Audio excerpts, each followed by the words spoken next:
అసెంబ్లీలో బడ్జెట్ పై discussion continue అవుతోంది. ప్రస్తుతం Congress deputy floor leader Mallu Bhatti Vikramarka మాట్లాడుతున్నారు. ఇప్పుడు లైవ్ చూద్దాం. ఇక్కడ తీసుకుని వచ్చి చదివినటువంటి బడ్జెట్ గానే నేను భావిస్తా ఉన్నాను.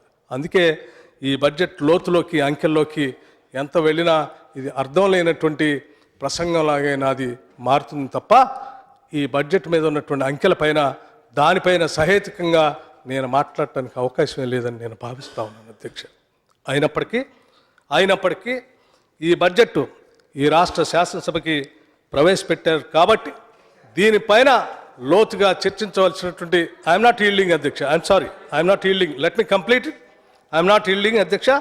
తప్పనిసరిగా ఈ బడ్జెట్ పైన ఎస్ అధ్యక్ష, వారు డిప్యూటీ స్పీకర్గా పనిచేసినటువంటి వ్యక్తులు, వారు అపారమైన అనుభవం ఉంది అధ్యక్ష.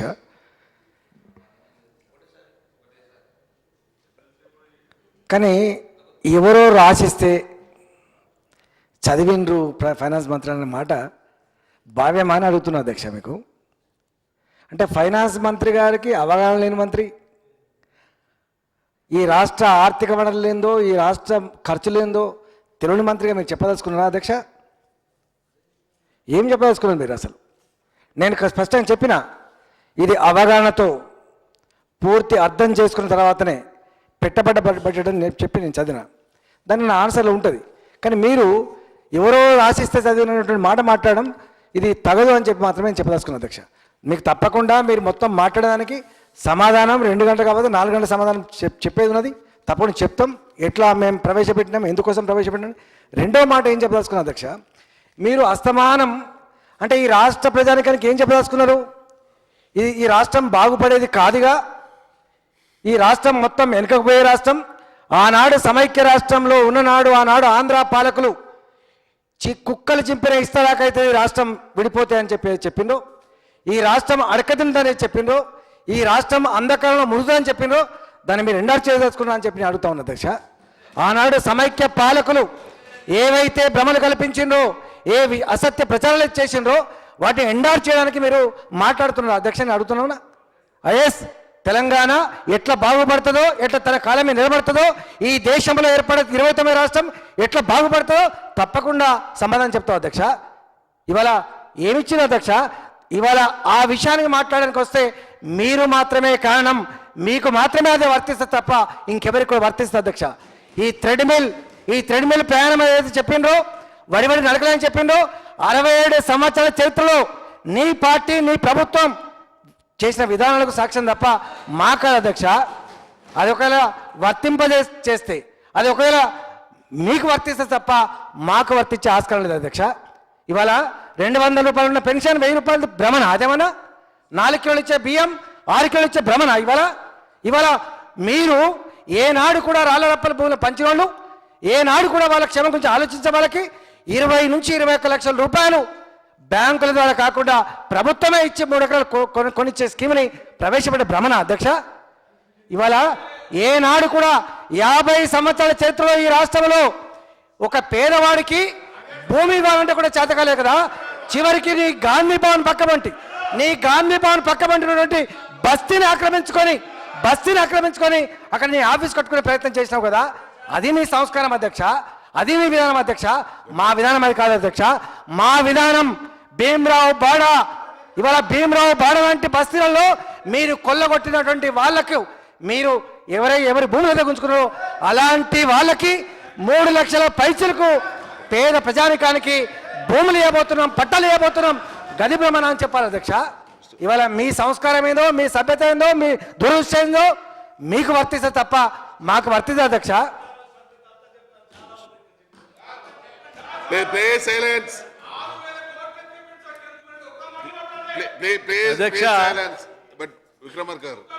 నేనేం చెప్పదలుచుకున్నానంటే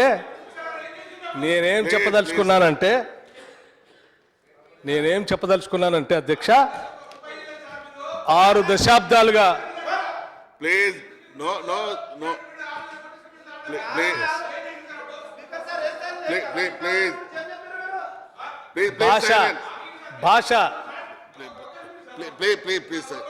Please take your seat. భాష కూర్చో. Please, Kamlakar garu. Kurchon. అధ్యక్ష, నేనేం చెప్పదలుచుకున్నానంటే Please take your seat. 6 దశాబ్దాలకు పైబడి తెలంగాణలో ఉన్నటువంటి ప్రజానికం ప్రత్యేక తెలంగాణ రాష్ట్రం ఏర్పడితే వాళ్ళ జీవితాలన్నీ బాగుపడతాయనేటువంటి ఆశ, ఆలోచన, ఆకాంక్షలతో అనేక మంది కాలికి గజ్జగట్టి ఆడారు, గొంతెత్తి పాడారు, కొంతమంది అగ్నికి ఆవుతయ్యారు. వీటన్నిటినీ దృష్టిలో పెట్టుకొని తెలంగాణ సోనియా గాంధీ గారు ఇస్తే ఆ ఇచ్చినటువంటి తెలంగాణని ఈ రకంగా మోసం చేస్తూ ఉన్నారు. ఇది సరైనది కాదు అని మీ ద్వారా ఈ సభ దృష్టికి రాష్ట్ర ప్రజానికాన్ని తీసుకురాదలుచుకున్నాను అధ్యక్ష. అందుకే లెక్కలతో సహా ఈ సభ దృష్టికి తీసుకొని రాదలుచుకున్నాను అధ్యక్ష. నాకు వేరే ఉద్దేశం ఏం లేదు అధ్యక్ష. నేను ఎవరో రాసిస్తే చదివారు అనే దానికి గౌరవ ఆర్థిక శాఖ మంత్రులు గారు బాధపడితే మన్నించవలసిందిగా కోరుతూ మరొక్కసారి కూడా నేను చెప్పదలుచుకున్నాను అధ్యక్ష. ఎందుకంటే వారికి అపారమైనటువంటి అనుభవం ఉంది, అపారమైనటువంటి దీని మీద ఆలోచన కూడా ఉంది. అయినప్పటికి కూడా ఎస్టిమేటెడ్ బడ్జెట్కి రివైజ్డ్ ఎస్టిమేట్స్కి ఏమాత్రం తేడా లేకుండా ప్రింట్ చేసి ఆ పుస్తకం ఇస్తే దాన్ని అదే రకంగా చూపించిన దానికి నేను ఈ సభ దృష్టికి తీసుకొని రాదలుచుకున్నాను అధ్యక్ష. బహుశా మరి దాన్ని వాళ్ళు చూశారో చూడకుండే దాన్ని ఆ పుస్తకాన్ని ఈ సభకి సమర్పించారో నాకు తెలియదు. కానీ ఒకవేళ వారు చూసి కూడా అదే రకంగా వాస్తవం అనుకొని సభ ఇచ్చి ఉంటే తప్పనిసరిగా ఇప్పటికి కూడా ఐ స్టాండ్ బై దాట్. ఎవరో రాసిస్తేనే అది చదివినట్టుగానే నేను భావిస్తాను.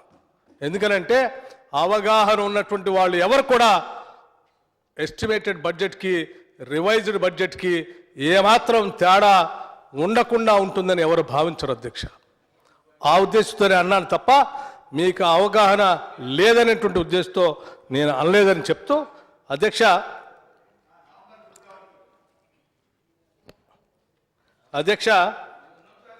Please silence. Please silence. నేను ఈ సందర్భంగా లేదధ్యక్ష నేను ఈ సందర్భంగా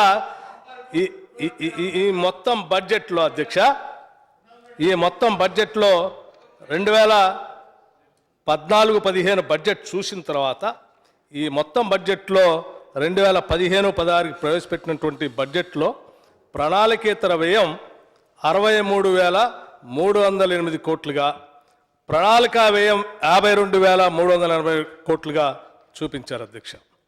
ఈ సందర్భంగా మీ ద్వారా ఈ ప్రభుత్వాన్ని నేను 3 ముఖ్యమైనటువంటి ప్రశ్నలు అడగదలుచుకున్నాను అధ్యక్ష. ఒకటి, ఇచ్చిన ప్రతి హామీని నెరవేర్చడానికి ప్రవేశపెట్టిన 2014-15 బడ్జెట్ పరిస్థితి ఏమిటి? రాబడులపై అవగాహన లేమితో ప్రవేశపెట్టిన 2014-15 బడ్జెట్ పూర్తి స్థాయిలో అమలు చేయకపోయినప్పటికీ మరొకసారి ఇంత భారీ బడ్జెట్ ప్రవేశపెట్టడం ఎంతవరకు సమంజసం అని. 3, 2014-15 సంవత్సరంలో రెవెన్యూ రాబడులు ఏ మేరకు వసూలు చేశారు, అలా వసూలు చేసినటువంటి వాటిని ఎంత మేరకు ఖర్చు చేశారు, రాష్ట్ర ప్రజలకి ఈ సభకి తెలియవలసినటువంటి అవసరం ఉందని నేను భావిస్తూ ఉన్నాను అధ్యక్ష. తప్పనిసరిగా ఈ అంశాలపైన ఆర్థిక శాఖ మంత్రులు గారు వారు సమాధానం చెప్పేటప్పుడు తప్పనిసరిగా దీనిపైన స్పందిస్తారని నేను ఆశిస్తూ ఉన్నాను అధ్యక్ష.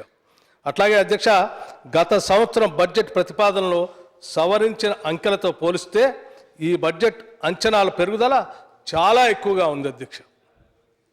కేంద్ర పన్నుల వాటా 12,823 కోట్లుగా, రాష్ట్ర పన్నుల వాటా 46,496 కోట్లుగా, పన్నేతర ఆదాయం 22,413 కోట్లుగా, grant in aid government of India నుంచి వచ్చేది 12,400 కోట్ల రూపాయలుగా మొత్తం 94,132 కోట్లుగా చూపించారు అధ్యక్ష.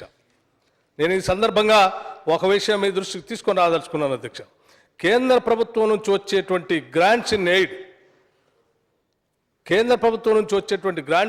ఎయిడ్ గత సంవత్సరంతో పోలిస్తే బడ్జెట్ అంచనాల్లో 42% తగ్గిందని చెప్పుకుంటూ ఉన్నాం అధ్యక్ష.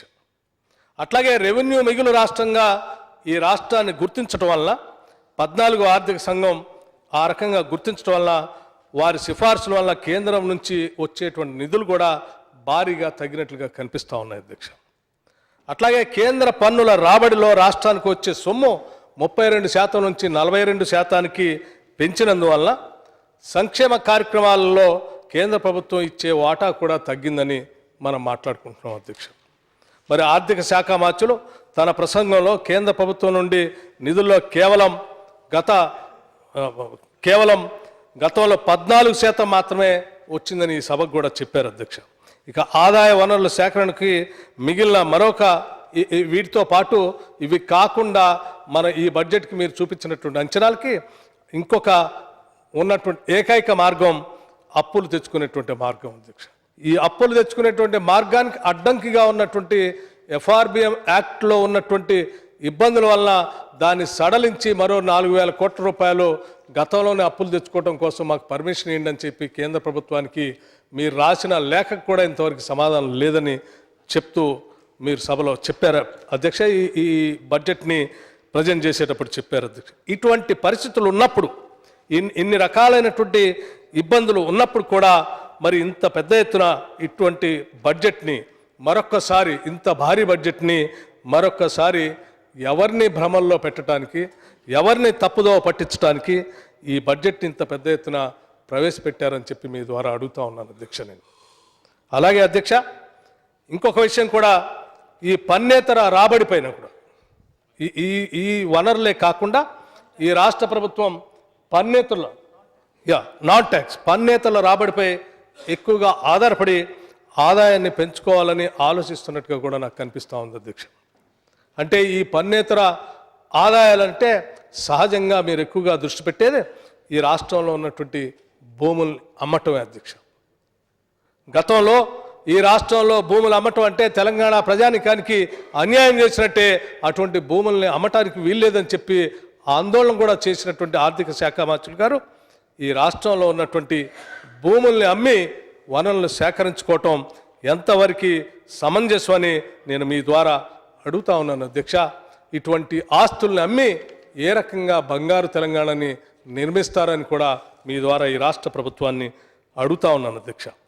ఇకపోతే అధ్యక్ష రాష్ట్ర సర్వతోముఖ అభివృద్ధికి నవ తెలంగాణ నిర్మాణం జరగాలంటే రాష్ట్ర ఆర్థిక వ్యవస్థలో ప్రధాన పాత్ర పోషిస్తున్నటువంటి విద్యుత్కి, వ్యవసాయ రంగానికి, పరిశ్రమలకి కేటాయింపుల గురించి కూడా మీ ద్వారా ఈ రాష్ట్ర ప్రభుత్వాన్ని నేను కొన్ని ముఖ్యమైన విషయాలు అడగదలుచుకున్నాను అధ్యక్ష.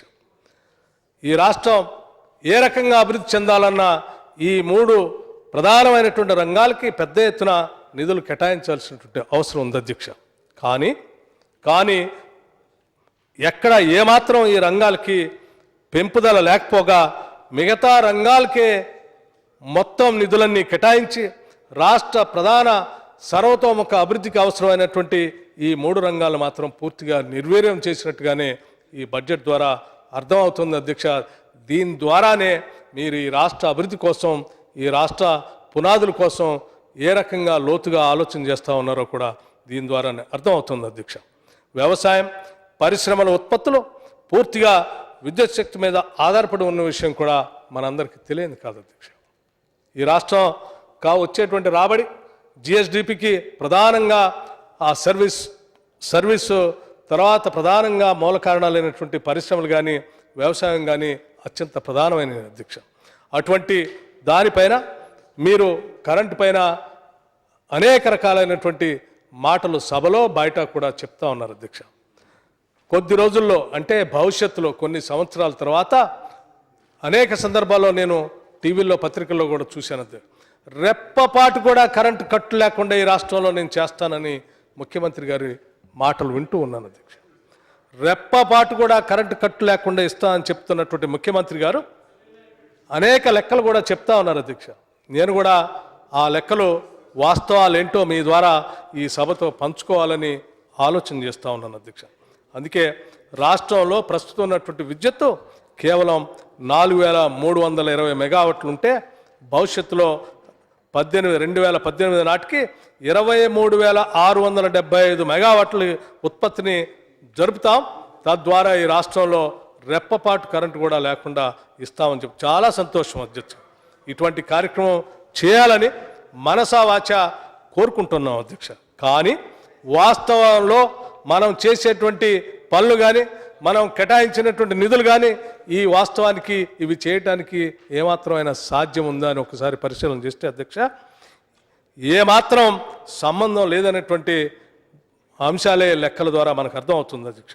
1,16,000 కోట్ల రూపాయలు అంటే మనం చెప్పినటువంటి 23,675 మెగావాట్లకి ఒక్కొక్క మెగావాట్కి 6 కోట్ల రూపాయల చెక్కన లెక్క ఇస్తే అధ్యక్ష 1,16,000 కోట్ల రూపాయలు అవసరం అవుతుంది అధ్యక్ష. 1,16,000 కోట్ల అవసరం ఉంటే దీంట్లో మనం ఏ రకంగా చెప్పినా అంటే దాదాపు 80% అప్పు రూపంగా తెచ్చుకున్నప్పటికీ కనీసం 20% అయినా రాష్ట్ర ప్రభుత్వం వాటాగా ఉండవలసినటువంటి అవసరం ఉంది అధ్యక్ష. కనీసం 20% రాష్ట్ర ప్రభుత్వం వాటాగా ఉంటే 23,226 కోట్లు అవసరం అవుతుంది అధ్యక్ష. ఈ పవర్ ప్రాజెక్టులు ఈ 23,000 మెగావాట్ల సామర్థ్యాన్ని రాష్ట్రాన్ని తీసుకొని రావటానికి. అయితే అధ్యక్ష ఈ బడ్జెట్లో మీరు పవర్ సెక్టార్కి కేటాయించింది ఎంత అధ్యక్ష? ప్లాన్ బడ్జెట్కి 1 కోటి రూపాయలు 1,000 కోట్లు కేటాయించారు అధ్యక్ష. ఇన్ని వేల కోట్లు రావాల్సిన అవసరం ఉంటే 23,226 కోట్ల అవసరం ఉంటే ఈ సంవత్సరం బడ్జెట్లో మీరు కేవలం దాదాపు 1,000 కోట్లు మాత్రమే కేటాయిస్తే 1,000